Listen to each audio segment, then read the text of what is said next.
One of her nicknames from the other kids was 99% no. 99% no. That was my nickname. That is hilarious. And so I came I'm in like, and I was like, you can say yes every now and again. Yeah. For a lot of young adults who want to explore life without a walk with Christ, it's very difficult as a parent to sit back and watch your child, not follow their walk with Christ, but just trusting that He's always with them. Yeah. They may not recognize it. It's still that we still have boundaries. Yeah. Healthy boundaries. Yeah. Like we say yes to certain things and we still say no to certain things, regardless of their age. Yeah. Continue to pray for your children and just trust. And always, always, always remind them that Your blended family has a 100% chance of success when you do it God's way. We are Blended Kingdom Families, and we want to provide biblical resources to heal and restore families with a message of hope for the next generation.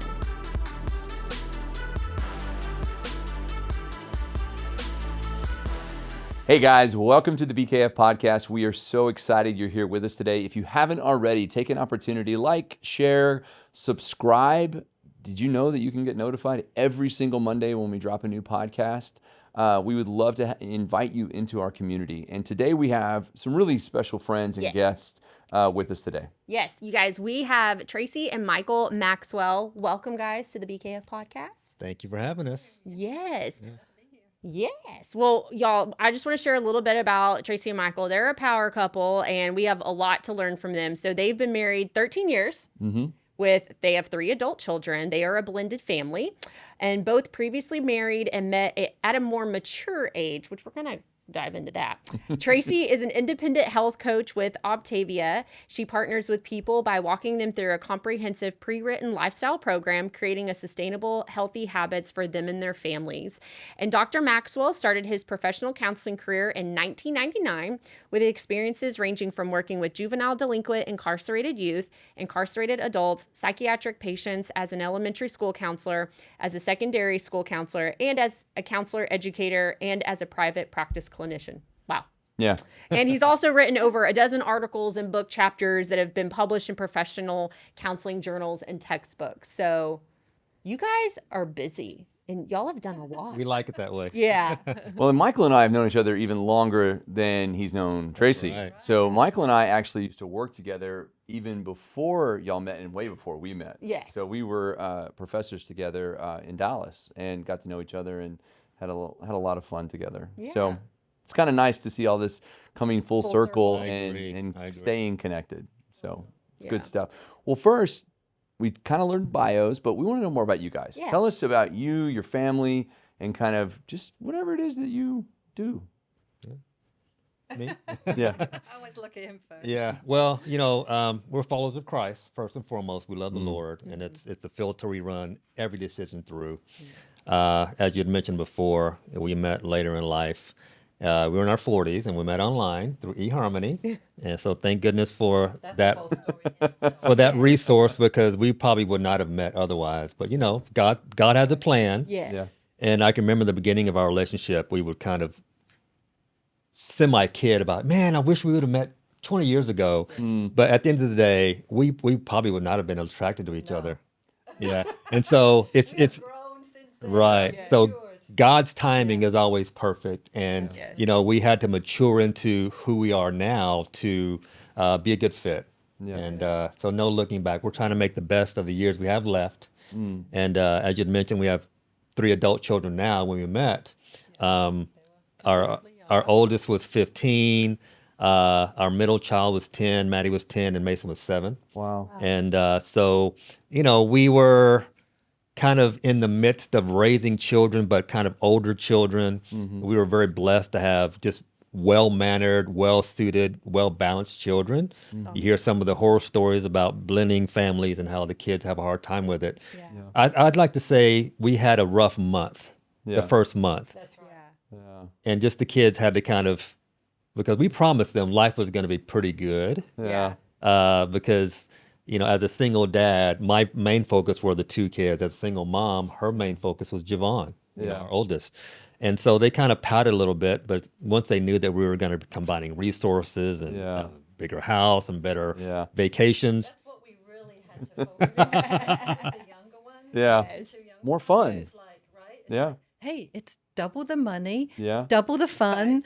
You Yeah. get, you get double everything. Love. Yes. Double Yes, ma'am. love, Yeah. right? It was really a bit of a mindset shift there, because being, with the little kids, I don't know, with the little kids, I think maybe it would be a little more fun related. Yeah. Everything has to be more about fun and how does it relate to them. And Yeah. then with the older one, he was, like you said, 15 at the time. Mm-hmm. It was more about, he obviously Michael comes and lives with me, Mm-hmm. and here I am Yeah. raising this child for 13 years by myself. Yeah. And I kind of made him the man of the house, Yeah. right? And it was like, okay, there's going to be a major shift in Yes. these four walls now. Yeah. Yeah. And so, so that was something that was really not so much, I don't want to say so much a problem, but definitely some dynamics had to change, some thought processes had to change through Yeah. that, because he was older and he's like,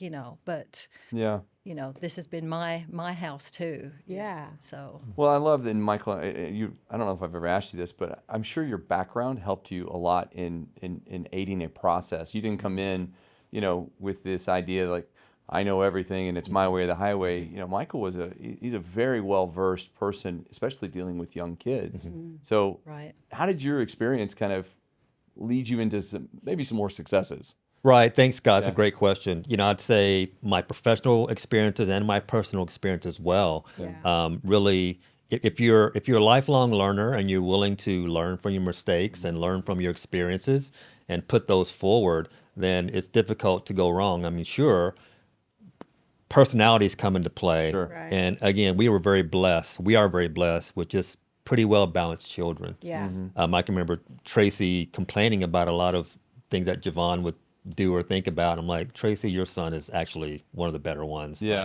Having my experience working with Yeah. a lot of teenagers and children who are just in a bad place, Yeah. right, in a dark place. Yeah.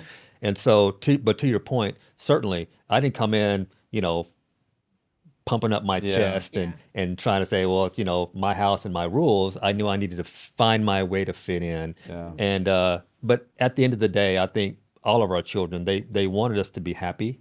Javon, Tracy's son, wanted his mom to be happy.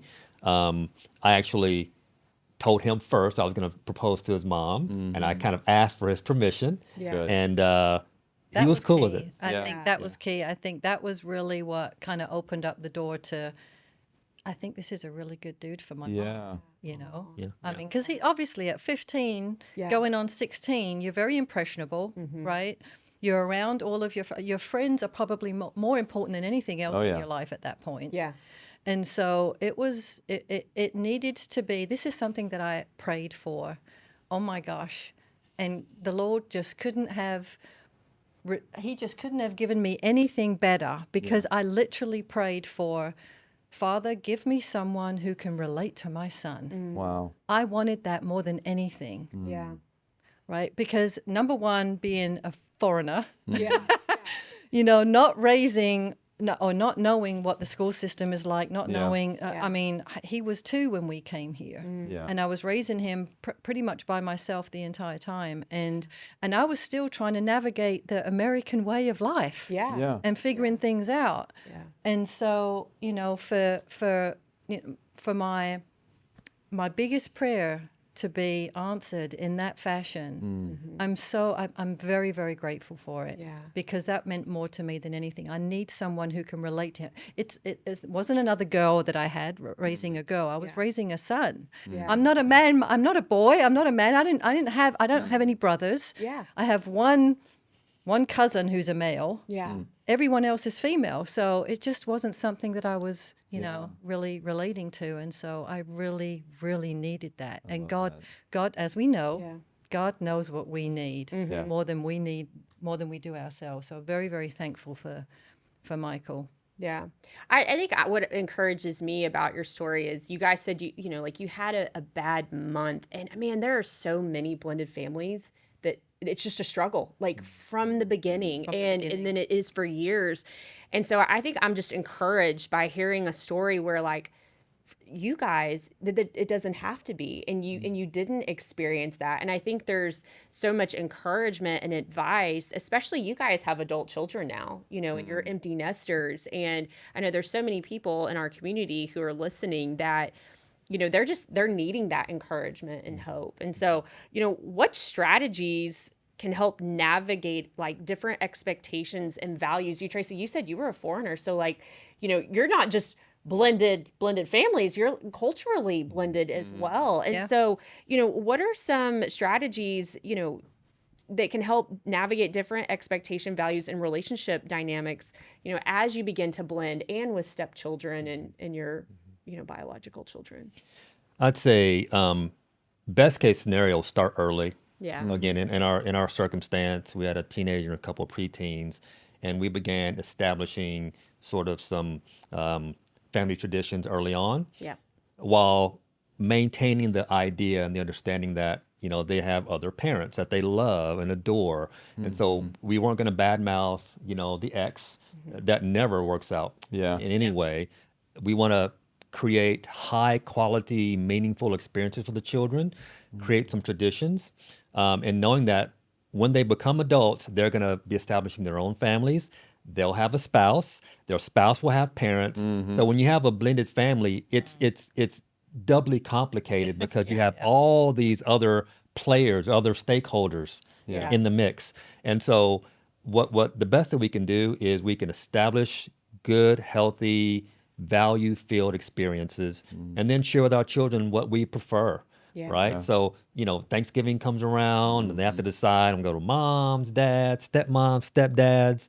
I've got a spouse now. Yeah. And to just say, this is what we're going to be doing. We'd love for y'all to come, and we understand it's complicated. Yeah. Right. But it all starts with making it fun and making it Yeah. something that they would want to return to. If it's Sunday evening dinners, Yeah. if it's Easter, if you have a big Easter, whatever it may be. But it starts with not using a lot of words, bad mouthing the other, or pumping yourself up. Just creating good, hearty experiences that the kids will want to be a That's part right. of year after year. That they want to be with us. Yeah. And I think it's very important to understand that we are setting our life up the way we feel is going to be, valuable and a good, healthy place for the kids to come. But at the same time, it's still that we still have boundaries, Yeah. healthy boundaries. Yeah. Like we say yes to certain things, and we still say no to certain things, regardless of their age. Yeah. Yeah. And so and this is something that I had to learn with Michael as well. Obviously, with his profession and me being a single mom, I got a lot of information from him as to how to really navigate some of these challenges, because I found myself being a little bit of a helicopter parent. And so, when Michael came in, he was like, Tracy, let him be, let him do. Yes, we want to set boundaries, but at the same time, we want to also say yes, no, whatever. And I think my son was very excited to learn that he had actually, a little bit more flexibility and a little bit more freedom once Because Michael had come in. Yeah. One of her nicknames from the other kids was 99% no. 99% no. That was my nickname. That is hilarious. And so I came I'm in like, and I was oh, like, you can say yes every now and again. Yeah, More, exactly. yeses there. Yeah. Exactly. That is Exactly. funny. Yeah. So, but what that did, moving further on now that he's an adult, what that did, it also opened up the door for this mutual respect that Javon can come to Michael if I'm not available, or if he doesn't want to talk to me, or he'll just go straight, and he's very comfortable with it. Yeah. It's that mutual respect that was built, over the years, of allowing him to make his mistakes, Yeah. and that we're there for him when he comes to us and says, okay, I kind of messed up, how do I fix this? Or what do you recommend here? I mean, like Michael said, we continued to live our life the way we wanted to, in that sense, but but still wanted to integrate the kids and say, this is what we do. Yeah. Yeah. You can join us. Yes. And if not, that's okay too. Yeah. That's okay too. Great. I think the hardest, and you guys are in it. We're just beginning the adult children journey. It's a tough journey, and it's a tough journey. And the thing that we always go back to, and we've talked about this so many times, seasons in blended families need to be recognized. Yep. Like there needs to be a recognition of, hey, there's a season of having little kids. There's a season of having maybe some difficult co-parenting seasons. There's difficult seasons where you're trying to focus on biological and step. And then there's a season of, hey, our children are now adults, and we have to acknowledge what they're going through and what their goals are. And maybe, you know, the mistakes that they make, or maybe it's not a mistake and we just think it's a mistake. I mean, you know, these are compounding efforts of when you raise kids as co-parents, you're like, well, mom has an idea, dad has an idea, and one of them's right or wrong. Well, now you have three. You have mom has an idea, dad has an idea, and right. this adult has an idea.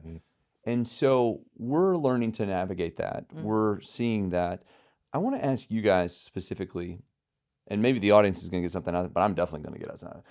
What do you do when you're watching your children as adults and you're like, hey, we would have advised something different, but like you said, we're going to give you a safe place, but we want to insert our opinion, or maybe we shouldn't insert our opinion. How do you navigate watching You your mean kids like become like adults? like you see the mistake coming and you wanna Intervene, but intervene in a way, but you I really think don't. I think we can always look at it and go, I think I know what's going to happen, but I Yeah. don't really. Right. I mean, we talk about it. Kids have, you know, we have free will. We have the ability to go out and march a path. And one last thing I'll say too is, I think it's really funny when us as parents sit back and watch our children, and then we have to remember what we did. You know, go, man, did I listen to my parents when I was Right. 18, 19, 20? I was not a good 20-year-old. And I'm shocked that my dad didn't do something worse to me. But now getting to watch, I just want to talk about how we look at adult children. Right. I'd like to approach it in this way. In my practice, I visit with lots of young adults, and what I discovered is with this new generation, there's a lot of young adults who want to explore life without a walk with Christ.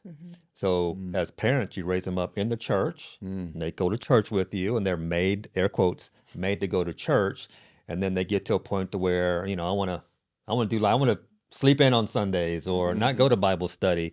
But that's a phase that we discover a lot of young adults will go through. Within a few years, they'll be back. Yeah. It's very difficult as a parent to sit back and watch your child, you know, not follow their walk with Christ, but just trusting that He's always with them. Yeah. They may not recognize it. It's like the footprints in the sand poem, right? love It's it. always there. Yeah. They're just, you know, trusting that this foundation that we've established early on is there. They're discovering some things. Continue to pray for your children and just trust. And always, always, always remind them that we're always here. It's always an open door. If you need anything, we're here. Any resources, we're here. And invite them to come back to church. Yeah, Right. we do still go to church with them or take them to church, even though they're adults. All right, we're doing church this weekend or whatever. Yeah.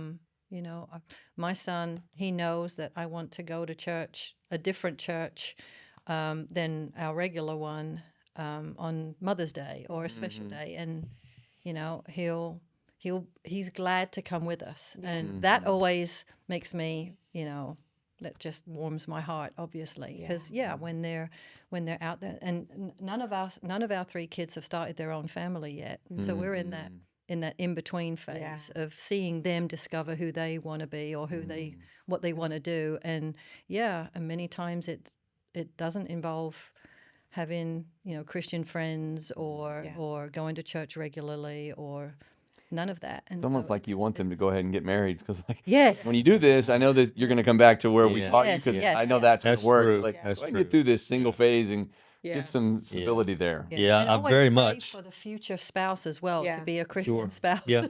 and to you know, just pray for that. Mm-hmm. Yeah, Going back to what you guys said, it's, you know, it's God has them. You're putting your trust and your faith in the Lord, and we've planted all these years, and we know that the Word of God is written on their hearts, and that and that, you train them up and they're not going to turn right. from, I mean, they may wander. And I think we've all had those wandering years. Yeah. I know I Oh, did, yeah. That wandering decade. but we always come back. And I think it's that foundation that we lay, from the beginning, and from, beginning to blend our families together, that Christ is the firm foundation of this Yeah. home. And so I think that's just encouraging, as you guys were sharing, like, and hearing that for us, it's an encouragement for us, because again, we're just now navigating that. And I know we've had lunch and sat down with you guys and have shared kind of the season we've been in. And so it's nice to be able to have community and friends who have who have navigated it and are navigating it, so that you guys can share that wisdom with us as well. And just like people who are listening to this podcast, Yeah. who are in this same season or are entering that season, and we can learn and grasp from what you guys have experienced and gone through. Well, and it's also remember too that you're still a married couple, and in an empty nest season, enjoy it. Like That's I right. mean, I think there's a lot of joy that goes along with this kind of balance of worry about our children and where are they going to land, and what's their future spouse, and oh my gosh, what's going to happen? But at the same time, you have to reflect back and go, oh my gosh, I have this amazing husband, wife that we're supposed to enjoy life together. And we're modeling that, Yeah. right? Yeah. For our future generation. And so we mustn't forget that. I mean, like Michael was saying, we have to trust that we've laid a solid foundation for them, that they know they can come back on, that they know that they can trust, Yeah. right? That is stable. Yeah. And regardless of what mistakes they do, it hurts us as Yeah. parents. And like you were saying, Scott, it's like sometimes you could see that mistake coming, Yeah. and you want to throw down the mattress, Yeah. right, for them to land on. Yeah. But they have to go. They have to make their own mistakes, and they have to, they have to navigate those challenges. Just as long as they know that they've got a safe place to come back to, that's really all that matters. Yeah. Yeah. What have you got? Like, what have your adult children taught you about yourselves as they've now stepped into being adults? That's a great question. Man, they've all been great questions. Yeah, I think what's really cool is seeing how they connect with one another, right? And to get a phone call or a text or see in social media that Javon was in Houston and he had dinner with Maddie and Mason, or in San we didn't even Antonio. know about it. Yeah, Yeah.